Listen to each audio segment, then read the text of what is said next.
ஒரு சப்ஜெக்டை AI use பண்ணி எப்படி எஃபெக்டிவாக கற்றுக்கிறது. நீங்கள் எல்லா வீடியோலையுமே இதை பார்த்துருப்பீங்க. இது வந்து சாட்ஜிபிட்டியில் ப்ராம்ப்ட் போட்டிருப்பாங்க, கிளாடில் ப்ராம்ப்ட் போட்டிருப்பாங்க. பட் போன வாரம் கிளாட் வந்து ஒரு ஃபீச்சர் அனௌன்ஸ் பண்ணியிருக்காங்க.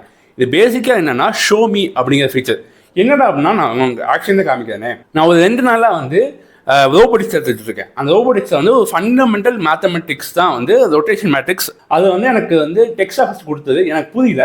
அண்ட் ஆல்சோ வந்து எனக்கு வந்து டெக்ஸ்டாக கொடுத்தாலுமே வந்து மோஸ்ட் ஆஃப் டைம் வந்து எனக்கு புரியாது. ஸோ எனக்கு விஷுவலாக காமி அப்படின்னு சொன்னோன்னே 2 விஷயம் காமிச்சது. ஒன்று வந்து இதை பாருங்களேன், எப்படி வந்து டிரான்ஸ்லேட் எப்படி பண்ணுறாங்க, டிஸ்கிரைப் எப்படி பண்ணுறாங்க, ரொட்டேஷன் எப்படி பண்ணுறாங்க, ஒரு ஃப்ரேமுக்கு எப்படி பண்ணுறாங்க அப்படின்னு சொல்லி எனக்கு விஷுவலாக காமிக்குது.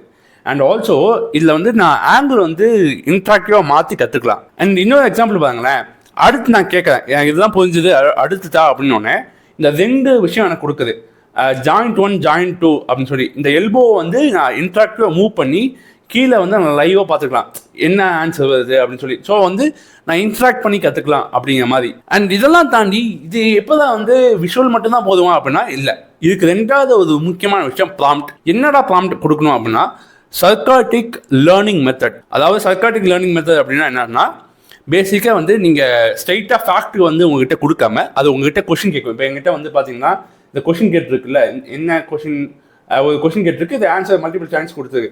ஸோ இந்த மாதிரி என்ன யோசிக்க வைக்கிறதோ, என்ன யோசிச்சு வச்சு, என்ன கிரிட்டிக்கலாக திங்க் பண்ண வச்சு, அதுக்கப்புறம் நான் தப்பாக சொன்னால் இல்லை வந்து கரெக்டாக சொன்னாலும் அதுக்கு ஒரு பதில் சொல்லி என்ன வந்து ஓ அப்படியா அப்படிங்கிற மாதிரியான கலெக்ஷன் கொண்டு வந்து என்னை லேர்ன் பண்ண வைக்கிறது தான் இந்த சர்க்காட்டிக் லேர்னிங் மெத்தட். ஸோ இதை 2மே யூஸ் பண்ணி தான் வந்து ஒரு 2 நாளாக படிச்சுட்டு இருக்கேன். And it's life turning. ஏன்னா நான் வந்து இதனால வந்து டெக்ஸ்ட்டில் வந்து நான் இமேஜ் ஜென்ரேட் பண்ண ட்ரை பண்ணியிருக்கேன். பட் என்ன ஆகுனா வந்து ஒரு தனி காம்பனண்ட்டாக கிரியேட் ஆகும். ரொம்ப நேரம் அவன் கோட் அடிச்சுக்கிட்டே வரும், HTML CSS கோட் அடிச்சே வரும், தனியாக ஓப்பன் ஆகும், ஏன்னா வந்து டவுன்லோட் பண்ண சொல்லணும், சம்டைம்ஸ் கோடு பேச போனால். பட் இது வந்து சாட்லேயே நடக்கிறதுனால வந்து இட்ஸ் வெரி அமேசிங். உங்களுக்கு இது இன்ஃபர்மேட்டிவாக இருந்ததுன்னா ஷேர் பண்ணுங்கள், ஃபாலோ பண்ணுங்கள், அண்ட் பை.